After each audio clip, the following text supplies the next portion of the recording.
اکبر۔ آئیے آپ کو بتاؤں حضور غریب نواز کی زندگی۔ ایک مرتبہ غریب نواز کی بارگاہ میں ایک کسان آتا ہے اور آنے کے بعد سرکار غریب نواز سے عرض کرتا ہے سرکار میں نے سنا ہے کہ بادشاہ دلی کا آپ کے مرید کا مرید ہے اور بادشاہ کے کارندوں نے میری کھیت پر میری زمین پر میری حیثیت سے زیادہ ٹیکس لگا دیا ہے، سرکار اگر آپ کرم فرما دیں میری سفارش کر دیں تو یہ ٹیکس جو ہے میرا معاف ہو جائے یا ٹیکس میں کمی ہو جائے۔ اب آپ مجھے بتائیں کہ دادا پیر اگر کسی پوتے مرید کے لیے صرف نام بول کر کے بھجوا دیں کہ جاؤ اور کہہ دو کہ میں نے کہا اس کا ٹیکس معاف کر دو تو معاف ہوگا کہ نہیں ہوگا؟ اگر خط لکھ دے تو معاف ہوگا کہ نہیں ہوگا؟ مگر قربان جائیں ایسے ہوتے ہیں محمد کے گھرانے والے۔ یہ ولیوں کی شان ہے، یہ شان ولایت ہے، یہ بزرگوں کا مقام ہے کہ جب وہ غریب کسان آتا ہے تو آنے کے بعد اس نے کہا سفارش کر دیں۔ غریب نواز فرماتے اجمیر مقدس میں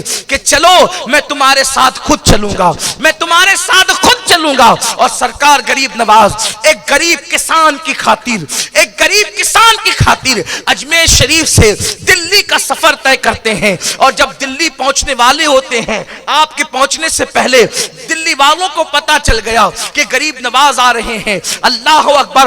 حضرت بابا قطب الدین بختیار کاکی شمس الدین التمش دلی کا بادشاہ اور پوری خلقت دلی جو ہے غریب نواز کے استقبال کے لیے دلی سے باہر آتے ہیں۔ اور غریب نواز کو آتا دیکھ کر کے کوئی ہٹو بچوں کا ماحول نہیں، کوئی دھکم دھکی کا ماحول نہیں۔ ایک غریب کسان کے ساتھ غریب نواز چلا آ رہا ہے، ایک غریب کسان کے ساتھ غریب پرور چلا آ رہا ہے۔ اندازہ تو کریں اللہ اکبر کیا ان کی مصروفیتیں نہ تھی؟ اللہ اکبر کیا ان کو کام نہ تھے؟ اللہ اکبر کیا ان کے معاملات نہ تھے؟ لیکن اللہ اکبر غریب نواز نے بتایا کہ ایک غریب کا دل خوش کرنا، ایک غریب کی حاجت روائی کرنا، ایک غریب کے لیے وقت نکالنا اسلام میں کتنی اہمیتوں کا کام ہے۔ سرکار غریب نواز جب دلی پہنچنے والے ہیں، خلقت دلی موجود ہے، قدم پر بادشاہ وقت گر رہا ہے، حضرت بختیار کاکی اس کے پیر و مرشد بھی قدموں کو تھامے ہوئے ہیں۔ سرکار اطلاع کے بغیر آ گئے کہ آپ نے اطلاع تو دی ہوتی۔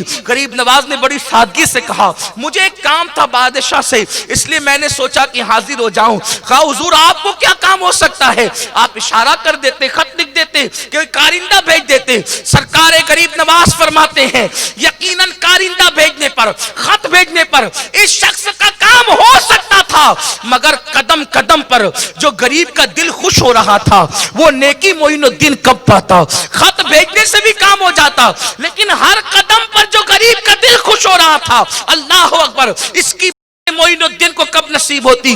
فرمایا کہ اس پر ٹیکس لگ گیا ہے وہ معاف کر دیا جائے۔ میں آپ سے پوچھنا چاہتا ہوں میرے پیارے آقا صلی اللہ علیہ وسلم کے پیارے دیوانوں، کیا مسلمانوں کے اندر یہ چیزیں موجود ہیں کہ وہ کسی غریب، کسی مفلس، کسی حاجت مند کے لیے اس کے ساتھ چلنا پسند کرتے ہیں، اس کے ساتھ جانا پسند کرتے ہیں؟